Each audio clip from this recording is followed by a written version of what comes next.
നമസ്കാരം. Raf talk ഫുട്ബോളിലേക്ക് ഏവർക്കും സ്വാഗതം. അണ്ടർ 20 കോപ്പ അമേരിക്കയിലെ ഫൈനൽ റൗണ്ടിലെ അവസാന മത്സരത്തിൽ ബ്രസീൽ തകർപ്പൻ ജയമാണ് സ്വന്തമാക്കിയിരിക്കുന്നത്. ഏകപക്ഷീയമായ 3 ഗോളുകൾക്ക് അവർ ചിലിയെ പരാജയപ്പെടുത്തി. ഇതോടുകൂടി കിരീടത്തിലേക്ക് ഒരു കൈ അവർ വെച്ചു എന്ന് വേണമെങ്കിൽ പറയാം. കാരണം അർജന്റീനയ്ക്ക് ഇനി കിരീടം ചൂടണമെങ്കിൽ 4 ഗോളിന് വിജയിക്കണം. അർജന്റീനയുടെ കളി ഇപ്പോൾ ഒരു ഭാഗത്ത് പുരോഗമിച്ചുകൊണ്ടിരിക്കുകയാണ്.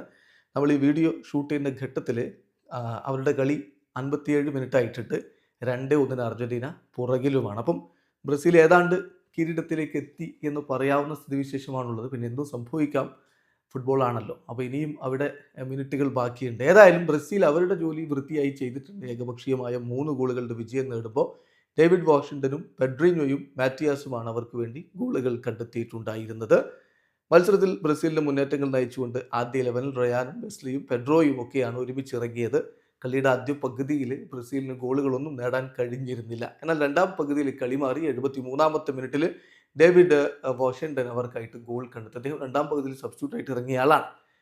പിന്നീട് 78-ാമത്തെ മിനിറ്റിൽ ചിലിയുടെ താരത്തിന് റെഡ് കാർഡ് ലഭിക്കുന്നു. 86-ാമത്തെ മിനിറ്റിൽ പെഡ്രിഞ്ഞോയിലൂടെ ബ്രസീൽ അവരുടെ ലീഡ് വർദ്ധിപ്പിച്ചു. 88-ാമത്തെ മിനിറ്റിൽ മാത്യാസ് കൂടി ഗോളടിച്ചപ്പോൾ 3-0 തകർപ്പൻ വിജയത്തിലേക്ക് തന്നെ അവർ പോയി. അവസാന ഘട്ടത്തിൽ പ്രിൻഡോ ആൽവസ് അസുൻഗാവോക്ക് റെഡ് കാർഡ് ലഭിച്ചെങ്കിലും അതൊന്നും ബ്രസീലിന്റെ വിജയത്തെ ബാധിക്കുന്നതായിരുന്നില്ല. കളി വിജയിച്ചതോടുകൂടി ഇപ്പോൾ 5 കളികളിൽ നിന്ന് 13 പോയിന്റ്. അവസാന കളിയും കളിച്ചു കഴിഞ്ഞിട്ടുണ്ട് ബ്രസീൽ. ഇനി അർജന്റീനയുടെ റിസൾട്ട് വരാൻ വേണ്ടി കാത്തിരിപ്പാണ്. അത് കഴിഞ്ഞാൽ അറിയാം കിരീടമാർക്കാണെന്ന്. ഇവിടെ അവസാനിക്കുന്ന ഫുട്ബോൾ ലോകത്തെ കൂടുതൽ വിശേഷങ്ങളുമായി റാഫ് ടോക്സ് എത്താം.